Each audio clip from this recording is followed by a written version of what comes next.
Hello everyone, welcome back to this channel. I hope you all are doing well and practicing English every single day. তো আজকের ভিডিওতে আমি আপনাদের সাথে share করব কয়েকটা advance English sentence structure. So watch the video till the end. Now let's get started. চলো মেনে নিলাম তার কাছে টাকা নেই। চলো মেনে নিলাম সে সত্যি বলছে। চলো মেনে নিলাম আগামীকাল বৃষ্টি হবে। চলো মেনে নিলাম আমরা ভুল করেছি। তো ফ্রেন্ডস, আমরা আমাদের ডেইলি লাইফে এরকম ধরনের বাক্যগুলো ব্যবহার করে থাকি। তো এই টাইপের বাক্যগুলোতে যে জিনিসটা কমন রয়েছে সেটা হলো চলো মেনে নিলাম। চলো মেনে নিলাম। ওকে, তো যখন আমরা এই কথাটা সেন্টেন্সে বলবো তখন আমাদের ইংলিশে যে ফ্রেজটার ব্যবহার করতে হবে সেটা হলো let's assume that. Let's assume that Bangla অর্থ হলো চলো মেনে নিলাম, বা আমরা বলতে পারি চলো ধরে নিলাম।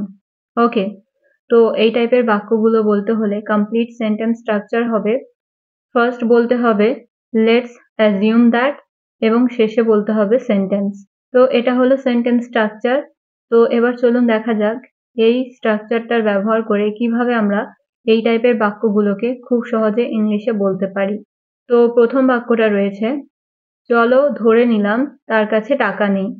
তো এই বাক্যটা ইংলিশে হবে let's assume that he has no money. Let's assume that he has no money. চলো মেনে নিলাম সবকিছু ঠিকঠাক ভাবে চলবে। Let's assume that everything will go well. Let's assume that everything will go well. চলো মেনে নিলাম আমরা ভুল করেছি। Let's assume that we are wrong. Let's assume that we are wrong. চলো মেনে নিলাম তুমি সত্যি বলছো। Let's assume that you are telling the truth. Let's assume that you are telling the truth. চলো মেনে নিলাম তুমি আমাকে কল করোনি। Let's assume that you did not call me. Let's assume that you did not call me. তো friends, তাহলে আপনারা বুঝতে পারলেন যে এই টাইপের বাক্যগুলো ইংলিশে কিভাবে বলবেন। তো এটা ছিল প্রথম সেন্টেন্স স্ট্রাকচার। এবার এই স্ট্রাকচারটার ব্যবহার করে একটা বাক্যের ইংরেজি আপনারা বলার চেষ্টা করুন। বাক্যটা হলো চলো মেনে নিলাম আমি তোমাকে সাহায্য করিনি। চলো মেনে নিলাম আমি তোমাকে সাহায্য করিনি।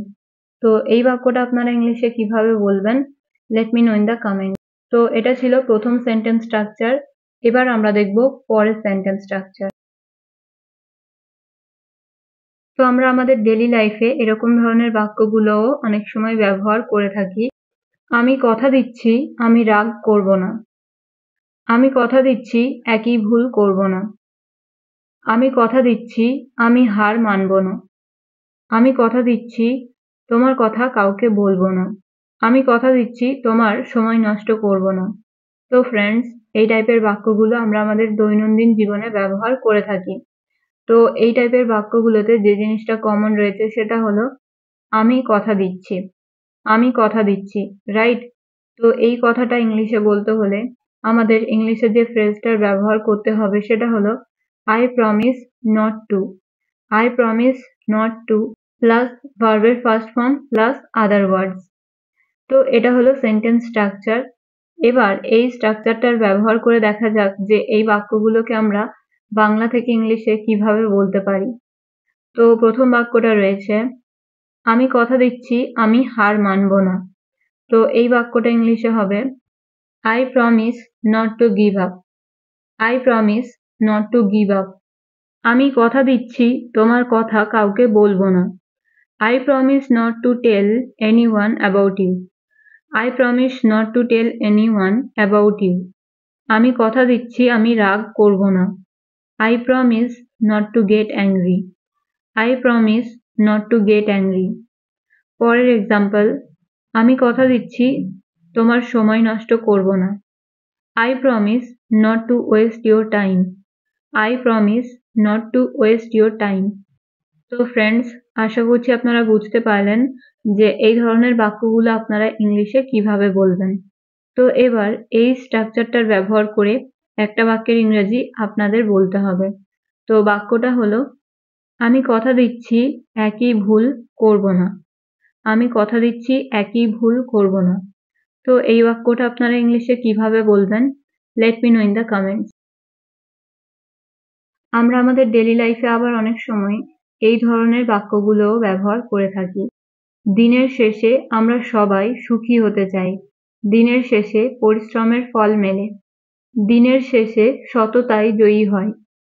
দিনের শেষে তোমার পাশে তোমার পরিবারই থাকবে। তো ফ্রেন্ডস, এই টাইপের বাক্যগুলোতে যে জিনিসটা কমন রয়েছে সেটা হলো দিনের শেষে, বা বলা যায় দিন শেষে। তো এই কথাটা এই প্রতিটা বাক্যে কমন রয়েছে। তো এই কথাটা ইংলিশে বলতে হলে আমাদের ইংলিশে যে ফ্রেজটার ব্যবহার করতে হবে সেটা হলো at the end of the day, at the end of the day। ওকে, অর্থাৎ দিনের শেষে বা দিন শেষে, অর্থাৎ দিনের শেষে বা দিন শেষে। তো এই ধরনের বাক্যগুলো বলতে হলে ফার্স্ট আমাদের বলতে হবে at the end of the day এবং শেষে বলতে হবে complete sentence। তো চলুন তাহলে এবার দেখা যাক যে এই বাক্যগুলোকে বাংলা থেকে ইংলিশে কিভাবে বলতে হবে। তো প্রথম বাক্যটা রয়েছে দিনের শেষে তোমার পাশে তোমার পরিবারই থাকবে। দিনের শেষে তোমার পাশে তোমার পরিবারই থাকবে। At the end of the day, your family will stand by you. At the end of the day, your family will stand by you. দিনের শেষে আমরা সবাই সুখী হতে চাই। At the end of the day, we all want to be happy. At the end of the day, we all want to be happy. Next example, দিনের শেষে পরিশ্রমের ফল মেলে। At the end of the day, hard work pays off. At the end of the day, hard work pays off. পরের example, দিনের শেষে সততাই জয়ী হয়। At the end of the day, honesty always wins. At the end of the day, honesty always wins. তো friends, তাহলে আপনারা বুঝতে পারলেন যে এই ফ্রেজটার ব্যবহার আপনারা কিরকম ধরনের বাক্যে করবেন, রাইট? তো এটা ছিল 3 নম্বর সেন্টেন্স স্ট্রাকচার। এবার আমরা দেখব পরের সেন্টেন্স স্ট্রাকচার। এখন থেকে সে সব কাজ করবে। এখন থেকে সে বাজারে যাবে। এখন থেকে আমি তোমার কথা শুনবো। এখন থেকে আমি আর এখানে আসবো না। তো ফ্রেন্ডস, এই টাইপের বাক্যগুলো কিন্তু আমরা আমাদের ডেইলি লাইফে অনেক বেশি ব্যবহার করে থাকি, রাইট? তো এই প্রতিটা বাক্যে যে জিনিসটা কমন রয়েছে সেটা হলো এখন থেকে। তো এখন থেকে এই কথাটা ইংলিশে বলতে হলে ইংলিশে যে ফ্রেজটার ব্যবহার করতে হবে সেটা হলো from now onwards, from now onwards, অর্থাৎ এখন থেকে। ওকে, তো এই টাইপের বাক্যগুলোকে বলতে হলে ফার্স্ট আমাদের বলতে হবে from now onwards এবং শেষে বলতে হবে সেন্টেন্স। তো চলুন এবার এই স্ট্রাকচারটার ব্যবহার করে দেখা যাক যে এই বাক্যগুলোকে আমরা ইংলিশে কিভাবে বলতে পারি। তো প্রথম সেন্টেন্সটা হলো এখন থেকে আমি তোমার কথা শুনবো। এই বাক্যটা ইংলিশে হবে from now onwards I will listen to you. From now onwards I will listen to you. এখন থেকে সে বাজারে যাবে। From now onwards he will go to the market. From now onwards he will go to the market. এখন থেকে তোমার বাইরে যাওয়া নিষিদ্ধ। From now onwards you are forbidden to go outside. From now onwards you are forbidden to go outside. পরের example, এখন থেকে সে সব কাজ করবে।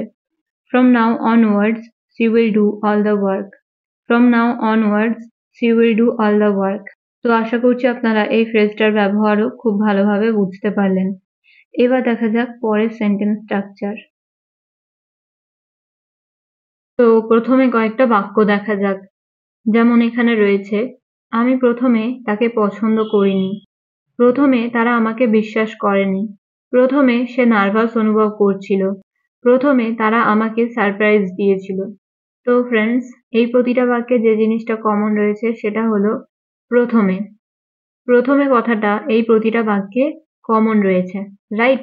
তো যখন আমরা এই ধরনের বাক্যগুলো ইংলিশে বলবো তখন আমাদের ইংলিশে যে ফ্রেজটার ব্যবহার করতে হবে সেটা হলো at first, অর্থাৎ প্রথমে। তো চলুন এবার এই ফ্রেজটার ব্যবহার করে দেখা যাক যে এই বাক্যগুলোকে ইংলিশে কিভাবে বলতে হবে। তো প্রথম বাক্যটা রয়েছে, প্রথমে তারা আমাকে সারপ্রাইজ দিয়েছিল। At first, they surprised me. At first, they surprised me. প্রথমে সে আমাকে সত্যিটা বলেনি। At first, she did not tell me the truth. At first, she did not tell me the truth. প্রথমে তারা আমাকে বিশ্বাস করেনি। At first, they did not believe me. At first, they did not believe me. প্রথমে আমি তাকে পছন্দ করিনি। At first, I did not like him. At first, I did not like him. প্রথমে আমি নার্ভাস অনুভব করছিলাম। At first, I was feeling nervous. At first, I was feeling nervous. তো ফ্রেন্ডস, তাহলে আপনারা বুঝতে পারলেন যে কত সহজে আমরা জাস্ট এই ফ্রেজটার ব্যবহার করে এই ধরনের বাক্যগুলো ইংলিশে বলতে পারি, রাইট? তো এবার এই ফ্রেজটার ব্যবহার করে একটা বাক্যের ইংরেজি আপনারা বলার চেষ্টা করুন। প্রথমে তারা আমাকে সাহায্য করেনি। তো এই বাক্যটা আপনারা ইংলিশে কিভাবে বলবেন? Let me no in the comments. তো ফ্রেন্ডস, এই ছিল আজকের ভিডিও। আর এই ভিডিওতে আমি আপনাদের সাথে শেয়ার করলাম 5 ধরনের সেন্টেন্স স্ট্রাকচার। এবার আপনাদের কাজ হলো এই স্ট্রাকচারগুলোর ব্যবহার করে বেশি বেশি সেন্টেন্স নিজেরা বানিয়ে প্র্যাকটিস করার। ওকে, কারণ যত বেশি আপনারা প্র্যাকটিস করবেন তত বেশি এই স্ট্রাকচারগুলো আপনাদের মনে থাকবে। So yeah, that is it for today's video. Thank you so much for being here. See you in the next video. Stay happy and keep learning.